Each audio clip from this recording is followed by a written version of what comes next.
소동이 그치자 바울은 신자들을 불러오게 해서 격려한 뒤에 작별 인사를 했습니다. 바울은 그곳을 떠나 마케도니아 지방으로 갔습니다.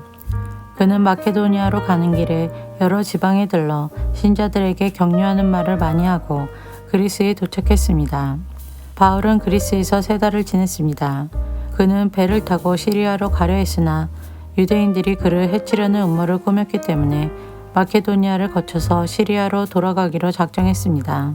그때 바울과 동행한 사람은 베르아 사람 브로의 아들 소바더와 데살로니가 사람 아리스타고와 세군도와 더베 사람 가이오와 디모데와 아시아 사람 두기고와 드로비모였습니다. 이들은 드로아에 먼저 가서 우리를 기다리고 있었습니다.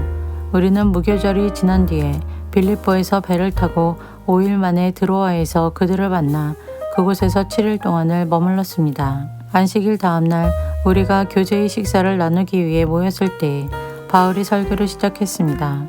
그는 다음날에 떠나기로 되어 있어서 한밤중까지 신자들에게 설교를 계속했습니다. 우리가 모인 다락방에는 등불을 많이 켜놓았습니다. 유두고라고 하는 청년이 창문에 자리 잡고 앉아 있었는데 바울의 말이 너무 오래 계속되자 잠이 들어 그만 3층에서 떨어졌습니다. 사람들이 그를 일으켜보니 이미 죽어 있었습니다. 바울이 내려가 유두고 위에 엎드려 그를 껴안고 말했습니다. 걱정하지 마십시오. 이 청년이 아직 살아있습니다. 바울은 다시 위층으로 올라가서 빵을 떼어 먹은 후에 날이 새도록 오랫동안 설교를 하고 떠나갔습니다. 사람들은 살아난 젊은이를 집으로 데려가면서 큰 위로를 받았습니다. 우리는 먼저 배를 타고 아소로 항해하였습니다. 아소에 도착해서 바울을 그 배에 태울 생각에서였습니다. 이런 계획을 세운 것은 바울이 걸어서 아소까지 가겠다고 했기 때문입니다. 우리는 아소에서 바울을 만나서 그를 배에 태워 미둘레네로 갔습니다. 이튿날에는 미둘레네를 떠나 기호에서 가까운 곳에 이르렀고 다음날 사모로 건너갔다가 그 다음날 밀레도에 도착했습니다. 바울은 아시아 지방에서 너무 오랜 시간을 보내지 않으려고 에베소를 들르지 않고 지나가려고 했습니다.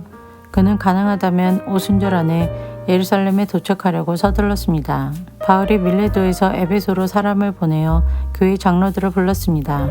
장로들이 오자 바울은 그들에게 이렇게 말했습니다.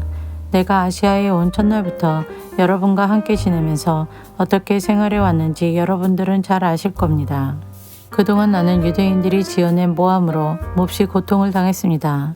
그러나 나는 언제나 겸손히 때로는 눈물을 흘리며 주님을 섬겼습니다. 나는 여러분에게 유익이 되는 것이라면 무엇이든 주저하지 않고 전파하였습니다. 나는 그것을 공중 앞에서나 여러분의 집에서 여러분을 가르쳤습니다. 유대인들과 그리스인들 모두에게 회개하고 하나님께 돌아올 것과 우리 주 예수님을 믿으라고 선포했습니다. 그러나 이제 나는 성령의 명령에 따라 예루살렘으로 갑니다. 그곳에서 내게 무슨 일이 닥칠지 나는 알지 못합니다. 다만 내가 아는 것은 어느 도시에 가든지 감옥과 환란이 나를 기다리고 있다고 성령께서 내게 경고해 주셨다는 사실뿐입니다. 그러나 나는 내 목숨을 아깝게 생각하지 않습니다. 예수님께로부터 받은 사명, 곧 사람들에게 하나님의 은혜의 복음을 전하는 일을 다 마칠 수만 있다면 말입니다. 나는 여러분과 함께 있는 동안 줄곧 하나님의 나라를 전했습니다. 이제 나의 설교를 들으신 여러분 중에는 나의 얼굴을 다시 볼 수 있는 사람이 아무도 없으리라는 것을 나는 압니다. 그러므로 오늘 여러분에게 엄숙히 선언합니다. 여러분 가운데 설령 누군가 구원받지 못한 사람이 있다고 하더라도 내게는 책임이 없습니다. 그것은 내가 주저하지 않고 하나님의 모든 뜻을 여러분에게 전해주었기 때문입니다. 여러분은 자신들과 모든 맡겨진 양떼를 잘 살피고 그들을 잘 돌보십시오. 성령께서 여러분을 감독자로 세우셔서 하나님께서 자기 아들의 피로 사신 교회를 돌보게 하셨습니다. 내가 떠난 뒤에 어떤 사람들이 사나운 이리처럼 교회에 들어와서 양떼를 해치려 할 것을 나는 압니다. 또한 여러분 가운데서도 진리를 왜곡되게 말하고 제자들을 유혹하여 자기를 따르게 하는 사람들도 나타날 것입니다. 그러므로 깨어 있으십시오. 내가 3년 동안을 밤낮으로 때로는 눈물을 흘리며 여러분 한 사람 한 사람에게 쉬지 않고 교훈한 것을 기억하십시오. 이제 나는 하나님과 하나님의 은혜의 말씀에 여러분을 맡깁니다. 그 말씀은 여러분을 능히 세울 수 있고 모든 거룩한 백성들과 함께 기업을 받을 수 있는 말씀입니다. 나는 그 누구의 금이나 은이나 옷을 탐낸 적이 없습니다.